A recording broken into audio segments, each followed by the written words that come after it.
Hi hello வணக்கம். இன்னைக்கு நம்ம அமீர் கான் தயாரிப்புல அவர் நடிச்சு வெளியான படம் தான் சிதாரே ஜமீன் பர். இந்த படத்தோட ஸ்டோரி பத்தி பார்ப்போம். இந்த படத்தோட ஸ்டோரி பத்தி பார்க்கறதுக்கு முன்னாடி நம்ம சேனலை சப்ஸ்கிரைப் பண்ணி வச்சுக்கோங்க. அப்பதான் நான் போடுற வீடியோ உங்களுக்கு வந்து கிடைக்கும். சிதாரே ஜமீன் பர் இந்த படத்துல வந்து அமீர் கான் ஜெனிலியான்னு சொல்லிட்டு ஏகப்பட்ட பேர் நடிச்சுக்கிறாங்க. இந்த படத்தோட ஸ்டோரி பத்தி பார்ப்போம். இந்த படத்தோட ஸ்டோரி என்னன்னு பாத்தீங்கன்னா, கதைப்படி நம்ம ஹீரோ வந்து ஒரு கோச்சிங் சென்டர்ல ஒரு சீனியருக்கு கீழே வேலை பார்க்குறவர். இவர் என்ன பண்றாருன்னு பாத்தீங்கன்னா, அந்த சீனியரை கலாய்க்கிறதுனால அவருக்கு இவருக்கும் கொஞ்சம் முரண்பாடு ஏற்படுது. அப்போ வந்து சீனியர் என்ன பண்றாருன்னு பாத்தீங்கன்னா, இவர் வந்து குள்ளமா இருக்கிறேன் அப்படின்னு சொல்லிட்டு ஒரு பாடி ஷேமிங் பண்றாரு. இதை தாங்கிக்க முடியாத அமீர் கான் உடனே அவரை அரைஞ்சிடுறாரு. அரைஞ்ச உடனே அவர் சஸ்பென்ஸ்ல வெளியே வந்துடுறாரு.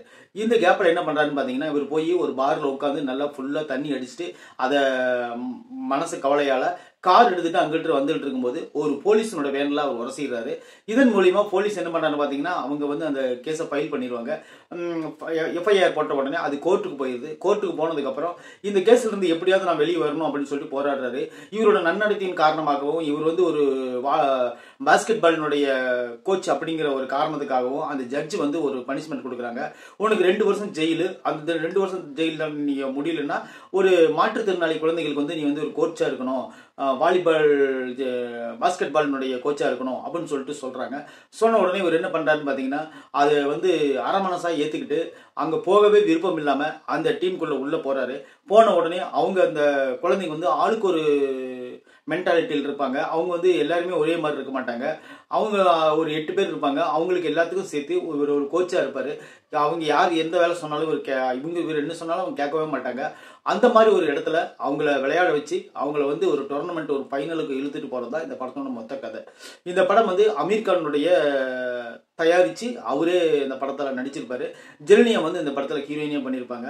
இந்த படத்தோட கதை வந்து நம்மளுக்கு ஆல்ரெடி யூகிக்கலாம். அந்த மாதிரி கதை தான். அடுத்து இதுதான் நடக்க போகுது அப்படின்னு சொல்லிட்டு நம்மளுக்கு எல்லாம் தெரியலாம். ஏன்னா அந்த மாதிரி கதை தான் இது. இதுல வந்து அமீர் கான் வந்து அவ்வளோ ஒரு சூப்பராக நடிச்சிருப்பாங்க. தன்னை பாடி ஷேமிங் பண்றாங்க, குள்ளமா இருக்கிறேன் அப்படின்னு சொல்லிட்டு படத்துக்கு சீன் எல்லாருமே கலாய்ப்பாங்க. அதெல்லாம் ஒரு பெரிய நடிகரால தாங்கிக்க முடியாது. ஆனா இருந்தாலும் இந்த படத்துல வந்து அவர் வந்து அது ஒரு பெருசாவே எடுத்துக்கிறது இல்லை. அதுக்காக அமீர் கான் வந்து நம்ம பாராட்டியே ஆகணும். அதுக்கப்புறம் வந்து பாத்தீங்கன்னா ஜெனிலியா, அவங்களுக்கு வந்து ஸ்பேஸ் ரொம்ப ரொம்ப கம்மியா இருந்தா கூட ஓரளவுக்கு செகண்ட் ஹாப்ல ஓரளவுக்கு நிறைவா பண்ணிருக்காங்க. அவர் வந்து என்ன பண்றாங்கன்னு பாத்தீங்கன்னா, அமீர் கானோட ஒய்ஃபா வருவாங்க. அவங்களுக்கு வந்து அமீர் கானுக்கு சின்ன வயசுலயே அவங்க அப்பா ஏமாத்திட்டு போனதுனால, அம்மாவோட வளர்ப்புல வளர்ந்ததுனால அவருக்கு வந்து குழந்தைங்களை பெற்றுக்கிறதுங்கிறது ஒரு வேண்டாம் அப்படின்னு சொல்லிட்டு நினைப்பாரு. ஆனா ஜெனிலியா என்ன பண்ணுவாங்கன்னா, தன்னோட குழந்தை வேணும்னு சொல்லிட்டு அடம் பிடிச்சி அவங்க 2 பிரிஞ்சு வாழ்வாங்க. இப்போ வந்து அந்த டீமால அவங்க 2 பேரும் மறுபடியும் ஒன்று சேருவாங்க. அதுதான் அந்த ஸ்டோரி. அதுக்கப்புறம் நிறைய சீன்ல அந்த படம் காமெடியில் ஒர்க் அவுட் ஆயிருக்கும். ஒரு சீன்ல நிறைய எமோஷனல் சீன்ஸ். ஒரு கேரக்டருக்கு வந்து தண்ணினா பயம், குளிக்கவே மாட்டாரு. அவர் வந்து பெட்ஸ் மேல ரொம்ப இம்பார்ட்டன்ட் இது வந்து கேர் எடுத்துக்குவாரு. விலங்குகள் மேல, சின்ன சின்ன பிராணிகள் மேல ரொம்ப கேர் எடுத்துக்குவாரு. அவரை குளிக்க வைக்கிற சீன்லாம் உண்மையில நல்லா இருந்துச்சு. அவங்க அமீர் கானுடைய அம்மா வந்து ஒரு ஃபேர் வச்சிருப்பாங்க. அது தெரிஞ்சதுக்கு அப்புறம் அந்த சீன்லாம் சும்மா காமெடியா இருந்துச்சு. அதுக்கப்புறம் வந்து பாத்தீங்கன்னா, அந்த லிப்ட்ல வந்து இவர் சின்ன வயசுல ஏற்பட்ட ஒரு விபத்தால லிப்ட்ல ஏறவே மாட்டாரு. அந்த லிப்ட்ல அவர் ஏற வைக்கிற சீன் உண்மையிலே நல்லா இருந்துச்சு.